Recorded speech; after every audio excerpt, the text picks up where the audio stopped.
Whenever there is a flow of current, a magnetic field arises, and the direction of magnetic field is given by a rule called right hand rule.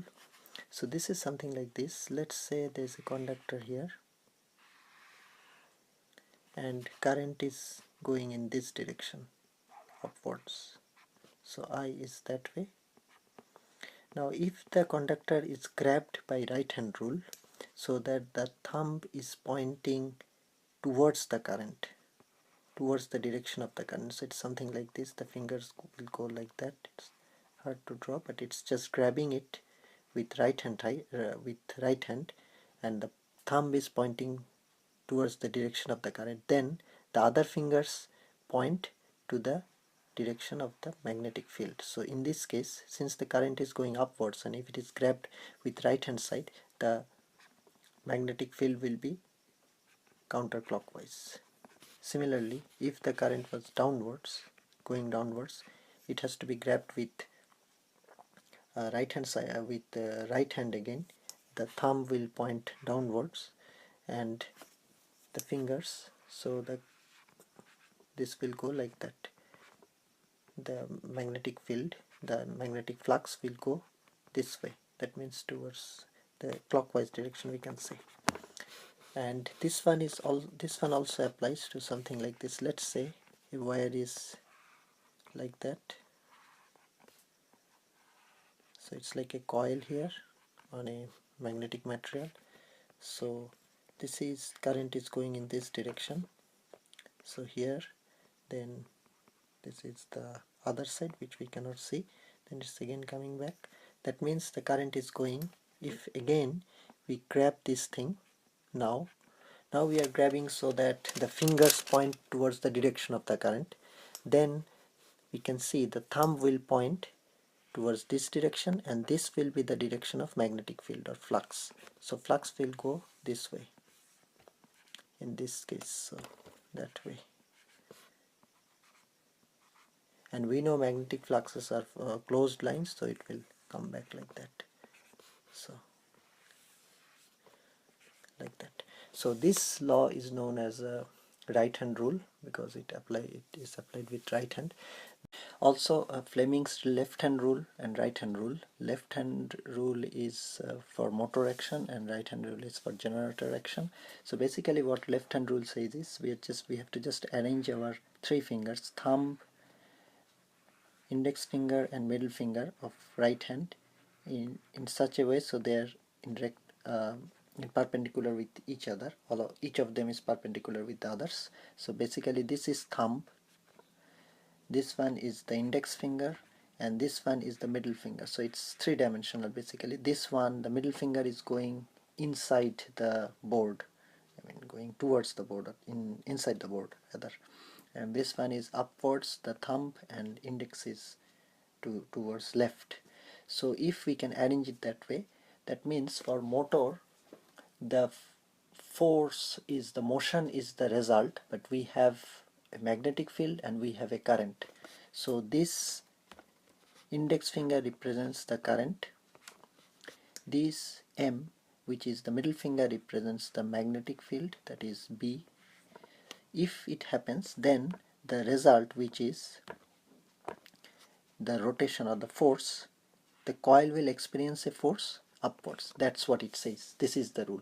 Now we can rearrange the hand. We can arrange the hand like this. So thumb is upwards. Again, this way is this is thumb, this way is the index finger. If we arrange that, then we have to have the middle finger to outside the board. That's how it is. So middle finger this way. That means if the current is this way, current is this direction, magnetic flux is this direction, then we will have the force this way. So basically both the magnetic flux and the current direction has changed, then we still have the force in the same direction. Similarly, we can have the thumb downwards. Sorry, I will use this pen. Thumb is downwards, and this one is the index finger again, I, thumb, and then we will have this is again towards inside. So basically these are all finger locations. That's the best I can draw. So basically this one is the M, which is again we will have this one as the magnetic flux. So what is the difference between this one and this one is the current direction has changed. The magnet is still this one and this one. The current direction is reversed, and as a result what has happened is the force is now downwards. So we have a different direction force. So here current and magnet are the causes and force is the effect. That's what motor is. Similarly we can have again the fourth arrangement. What we can have is the thumb is this way, the current is that way, so current is that way, and again we have magnetic field this way. Then also this is exactly like this one, that the magnet is in the same direction like this one, which is the middle finger, sorry, middle finger is the same direction. So basically, sorry, this one is thumb and this one is the middle finger, which is means that the magnetic field is in the same direction still, but the current direction has changed. So current is now, this is the index finger and this is current. So current is now in the reverse direction, this one and this one. So as a result the force has again changed the direction. So it is now downwards. The coil will feel a force downwards, and this is how it is. So basically if we change the direction of one of magnetic field or current, we will have a different force in the other direction, and this is can be found from Fleming's left hand rule. This is for motor action, which is obvious. Now if we look for Fleming's right hand rule, which is for generator action, this is the same thing but using right hand. So basically now if we have the thumb this way, now we have to use our right hand, and this is the index finger and this is the, so this is again thumb, this is the index finger, and this will be the middle finger. Now again in this case, again we know that I is again, index finger is again current, and M is again the magnetic field.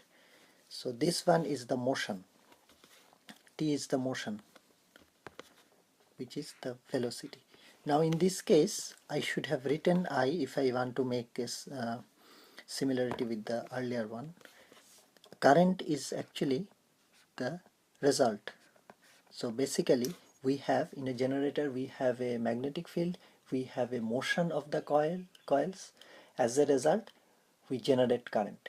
So what happened here is the magnetic field direction is changed, and as a result the current direction has changed. So only one of that has been changed.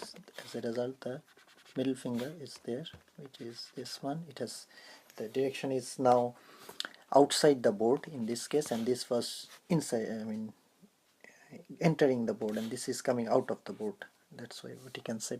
So the current direction has changed again, which is the result. Similarly we can have the thumb, the motion, we can have the motion in motion downwards. So if we have the motion downwards, and then this is the current this way, then we will again have, so difference between this one and this one is, this one is changed as well, the thumb, which is the velocity is reversed, the magnetic field is also reversed. So as a result the current direction, since both have been reversed, that has resulted the current in the same direction. So only if one was changed we would have the other direction. So basically if I do the last one, which is this one, thumb in this direction and index finger in that direction, so thumb, index finger, and then we will have this thing, which is the middle finger. So again this is the magnetic field, this is the motion. So if we compare this one with this one, what's happened here is the motion is still downwards, the magnetic field is now entering the board. So we have a current in the other direction, so EMF direction has changed. So this is how the right hand rule states about the effect here, which is the current or EMF, and the causes are the motion of the coils and the magnetic field.